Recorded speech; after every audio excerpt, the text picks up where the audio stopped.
Hello students, welcome back. We are looking into the various aspects of sexual reproduction in flowering plant. In the previous lecture, you would have seen two events, gametogenesis, including microsporogenesis and megasporogenesis. So gametes are ready. It is all set, but how? These gametes need to come together in order to effect fertilization. So there is an intermediate step. That's what we have discussed, why the productivity in urban areas are decreasing because of urbanization. The insects are getting killed. They are the major agents of transfer of this pollen, what we call as pollination. So today we shall look into the detailed aspect of pollination, how it is affected and what are the key features associated with it. Pollination, technically calling, can be defined as transfer of pollen grain from anther to stigma. Now, the condition says there can be certain variation. Let us have a look at them one by one. So, we have already discussed the technicality. As you can find in this animation here out, there are two flowers, obviously of the same species, but the source is different. So, what can happen, right? You would also remember that pollination takes place between pollen of the same species. And let me remind you why it happens, because of a specific protein that causes this interaction possible. And what is the source of this protein? Tapetum.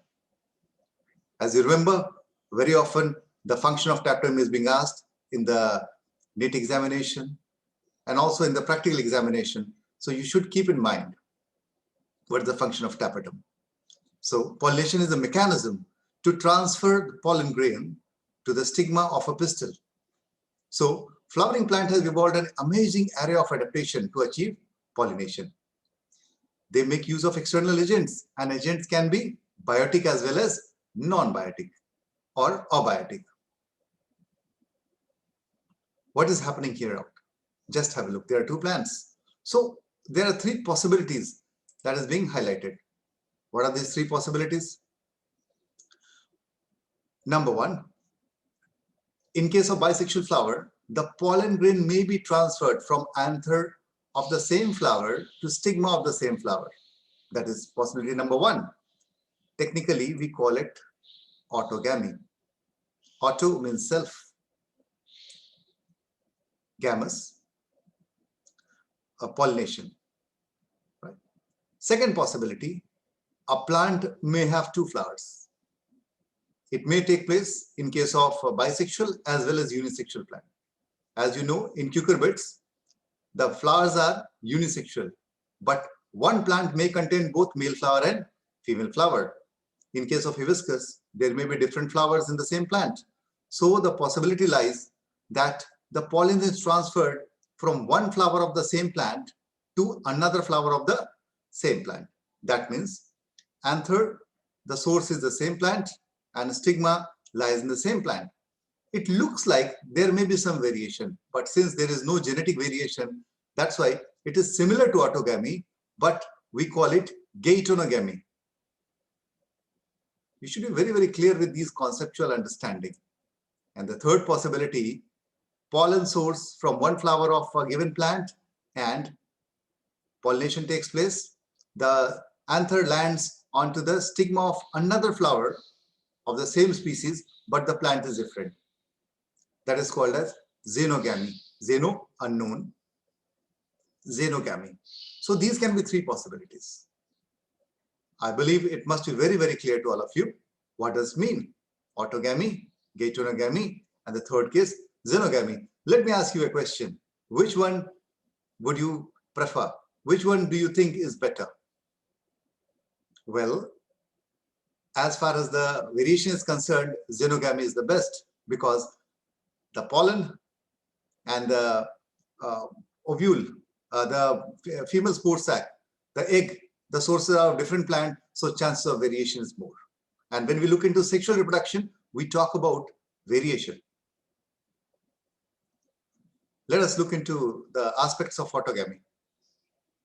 So as I have already explained, the transfer of pollen grain from anther to stigma of the same flower, right? So pollination is achieved within the same flower. That requires, something is required, synchrony in pollen release and stigma receptivity. Maybe in order to ensure pollination, two things are needed. The pollen should be released at the time when stigma is receptive, right? So complete autogamy is rather rare, but it is seen in nature, right? In the textbook, you will see there is one example given. Commelina, oxalis, and viola. Viola is a common pansy. As you see, it produces two types of flower. One flower which is open, right? That is called as chasmogamous. Chasmogamous flower. You can see here, the flower are open. There are chances of pollination where other agent can do the pollination. There can be transfer of pollen from one flower to another. So Ganonagami is possible, and even Xenogamy is possible. But there are certain flowers which do not open at all. You see here out. They are called as clistogamous, clisto hidden, clistogamous flower. So what is the possibility? When there is no opening, there is no possibility for any of the agent to transfer the pollen grain. So what is the only mode? The only mode remains is self-pollination or autogamy. That's why it is said that in clistogamous flower, which are invariably autogamous, there is no chance of cross-pollination, but assured seed set is produced even in absence of pollinator. That has been asked in several years. Why assured seed set are produced in clistogamous flower? Because there is no source. There is no other source. Flower do not open. So the only source is autogamy. So these flowers are invariably autogamous. Ganonagamy. As I've already mentioned, you can see here the three instances are given. The self-pollination, autogamy, you see the flower source is same. In case of cross-pollination, you see the two flowers are originating on different plant of same species. But the third case comes into play, Ganonagamy. So it may look like event of cross-pollination or xenogamy, but functionally it is autogamy only, right? So transfer of pollen grain from anther to the stigma of another flower of the same plant. That you must keep in mind. So Ganonagamy is functionally cross-pollination, but genetically it is similar to autogamy.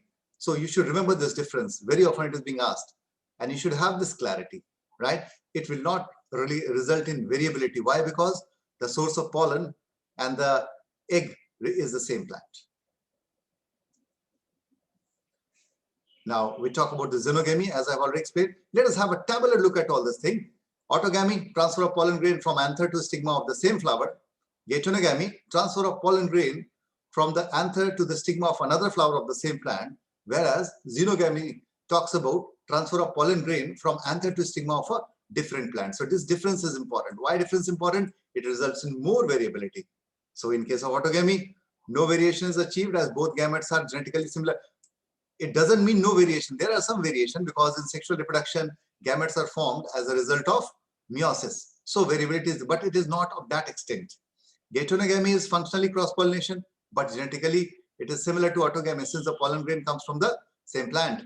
But xenogamy, different during pollination, genetically different types of pollen grains are achieved. They are brought to the stigma. Hence, there is more amount of variability. So if you look at papaya, you find papaya are unisexual flowers and they are dioecious. Why?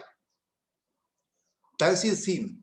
What is the meaning? Some flowers, some plants having female flower only, some plant having male flower only. So there is no chance of autogamy.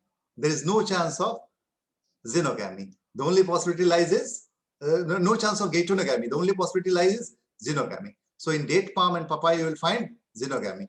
In cucurbits, as I have already told, flowers are unisexual, but a plant may have male and female flower. So accordingly, you can find the instance of Ganonagamy. In China rose, autogamy can be seen. Also in case of flowers, in case of flowers like China rose, autogamy is seen. In Commelina, viola, and oxalis, that is also seen. Let us move to the different aspects now.